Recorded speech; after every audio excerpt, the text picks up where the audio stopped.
welcome to my channel. For those of you who do not know, my name is Ozzy, and for those of you returning, welcome back.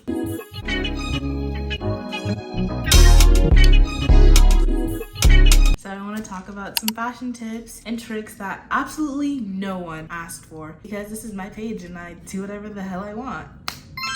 Okay, so the first one would have to be accessories. I think accessories are a must-have whenever you're trying to be fly, step out. You know, no matter what you have on, if you have a few accessories, it will always add to your person and to your outfit. Investing in good quality accessories, silver, gold pieces that will last you a lifetime versus going to like Urban Outfitters and getting the $20 little bracelets and bangles that tarnish right after you wear it. And also, I feel like having personal jewelry is something a statement to yourself, to add personality, to showcase like who you are as an individual. And then I just love seeing those things that people are able to associate with you. Next up would have to be re-wearing outfits. Let's kill the stigma. Let's kill that taboo that you can't be an outfit repeater, that you can't wear the same thing. Especially if you're like me and you're like, oh, I already got a flick in this, like I can't even wear this. Who cares? Aren't clothes meant to be reworn? Isn't that why you have clothes? You literally wear a shirt once and then it's done. That's wasteful. That's so dumb.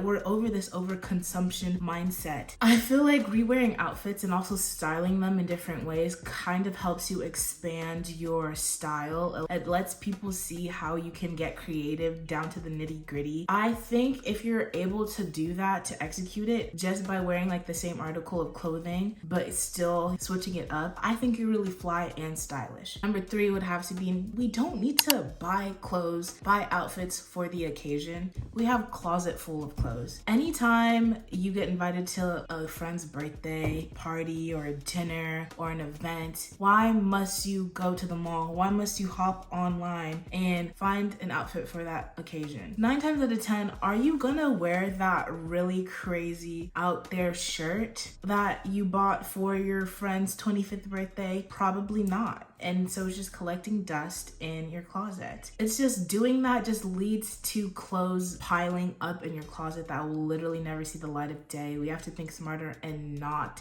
be over consuming. Like, we don't have to be too materialistic to having too many things in our closet. We literally don't need 7 more outfits for your birthday trip, like maybe 1 or 2, but like to the point where it's everything is brand new. Come on. But of course there's gonna be a time and a place, but 9 times out of 10, you don't need to buy that fit, babes. I'm sorry. Okay, next up is confidence, because it's all about confidence, baby. I'm so sorry. You gotta act like you own this. You gotta act as if you are the best thing since sliced bread. It really is all about confidence. Fake it till you make it. That will take you so far. It's make sure when you're putting that shit on that you're wearing it and that shit is not wearing you. The clothes are not wearing you.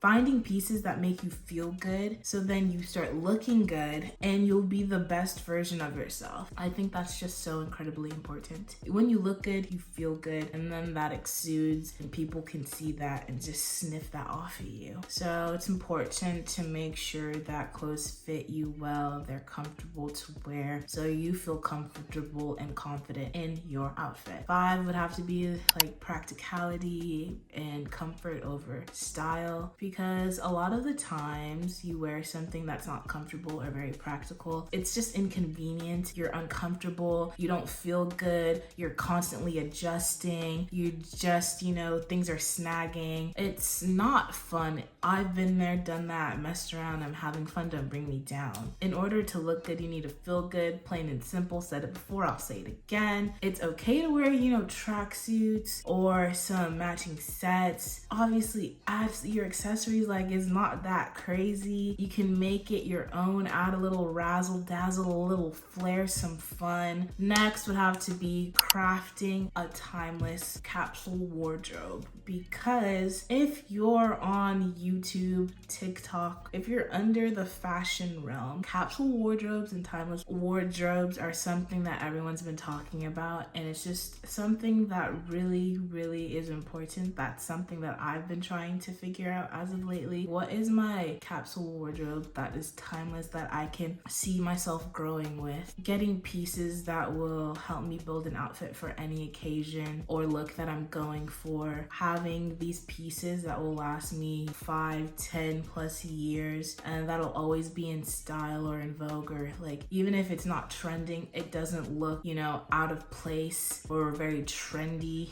if that makes sense. It's timeless.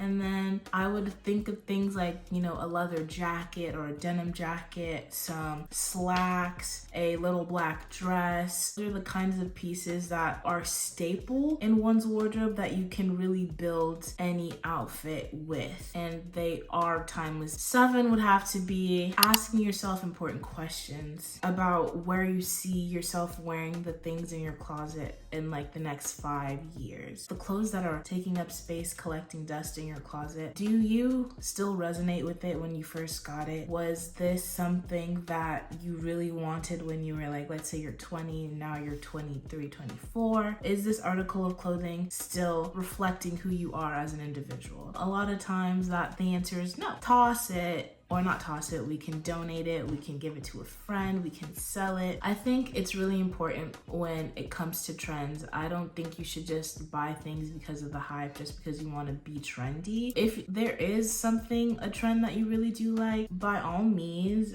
I think if you genuinely like it, you know, you thought about it, got the money for it, and you can see yourself wearing it long term, not just because it's trendy right now, then I think you should go for it. But if it's just you buy it and then once that trend cycle dies, you're just gonna toss it like the rest of the people, I don't think that's very smart and a waste of money, and also a waste of the resources. Because for me, I look back to things that I really wanted at a certain point of time, and then when the time comes that I can get this item or article of clothing, I don't really want it anymore. So I feel like that is something that you should kind of implement. Like if it's meant for you, it'll find you one way or another. And if you really, really, really, really want it, like if you wait and then in a month later and you still want it, buy it. I think next would have to be being more intentional with what we buy. I don't buy things just to buy them. It's important to have intent behind everything that you do, especially what you're buying and why you're buying it. We do have to be smarter about our purchasing patterns. That's something that I want to implement. Next would have to be getting clothes that fit, or if you have the bread,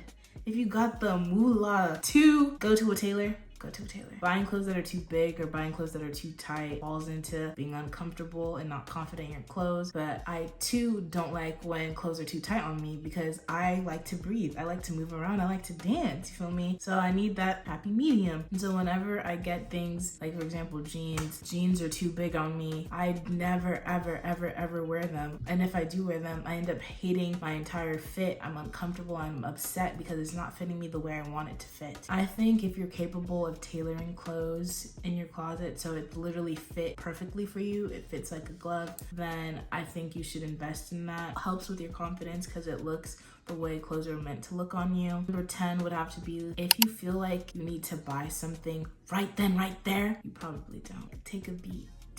Because 9 times out of 10, you take a beat a week later, 2 weeks, a month, it's gonna go on sale or on clearance. Trust me, you'll be upset when you see that you paid full price for something that's literally half the price or even cheaper. We need to be released from the shackles of always falling victim to trends. If you genuinely like something, you can wait. And that's something that you need to learn to do, because that's something that I learned to do when I was shopping with my mom as a kid. And I think it is just a great fashion tactic and a great way to save your money. You're not spending it on full-priced items. You're being more frugal and smart with your money. That's why patience is a virtue. Number 11 would have to be coming up with your own outfit formulas. This is something that I personally have to figure out by experimenting and looking at what's in my closet, what I like to wear, what I can pair it with. So essentially, you have to know your closet, know what pieces there are, what pieces go together with this, or what you've liked wearing in the past, and then you just kind of rework that, you know? You're like, oh, whenever I wear my blue jeans and my t-shirt, I can wear my fur jacket with my boots. And and I can make different renditions of that, you know, something like that. Like, that's just an example. But it goes in hand with repeating fits, just being able to create a similar outfit, but implementing different elements from your closet. Number 12, use your hair. If you got it, flaunt it. Come on. Learning how to experiment with your hair helps you elevate one's outfit, and also your face can show how creative and fly you are. It is something that I want to do more. I don't know if you noticed, but like I did a little updo because, you know, I'm usually just wearing it like down with a little side part. But yeah, I want to experiment more with my hair. I want to be a cool girl, and cool girls, you know, do different hairstyles. So 13 would have to be playing dress up in your wardrobe. That is something that we should all do, getting to know your wardrobe, getting to know your closet, the pieces, the things that you are missing, the things that you like to wear, things that you don't really wear that much. Go up in there and figure out all of that. What you like to mix and match, what you like to wear, what you don't like to wear, why you don't like to wear them. Have some fun, play dress up. We're literally Sims. So when you do have some place to go, you kind of already have an outfit, or you already know what's in your closet, so you can piece things together so you're not stressing out about, oh my god, I have nothing to wear. Babes, your closet begs to differ. 14 would have to be learning color theory. I think that's very important because it's a great tip for anyone, and being able to understand the colors, you're able to use that to your advantage and apply it to your wardrobe by being able to manipulate colors that, you know, look best together and also look best on you.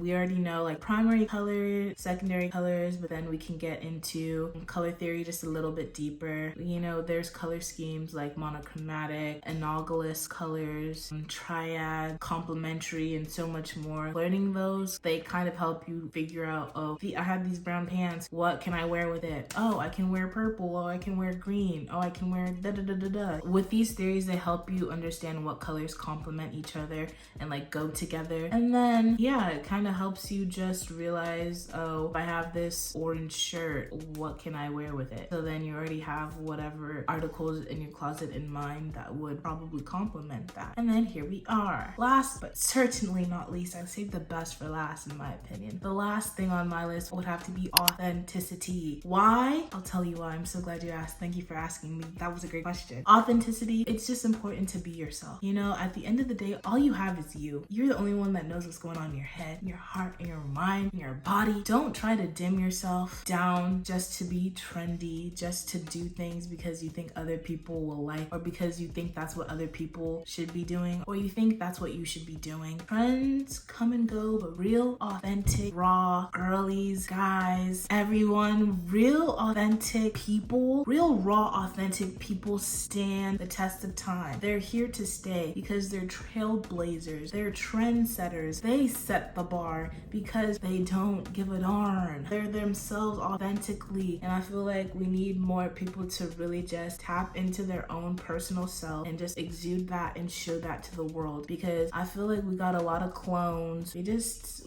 need more people that are outliers, that, you know, do their own thing, because I think that's genuinely so cool. I love seeing it, and I hope y'all do too. Like, we need more people that will just literally say, to heck with the status quo, you know? No, stick to the stuff you know. No, like, did that. Like, stick to the stuff I don't know. But yeah, that's on my list. I don't know if that made any sense. I do appreciate it. If you stuck to the end, you're real. Please let me know your thoughts. If any of these like tips, tricks, or rules or whatever, you know, resonated with you, or you didn't agree with a single one of them, let me know. We can talk, but don't be rude. Do not be rude, because this is my video. But yeah, I do want to hear your thoughts. Please let me know. Please do not forget to like, comment, and subscribe if you haven't already. Thank you so much for watching. I'll see y'all next time.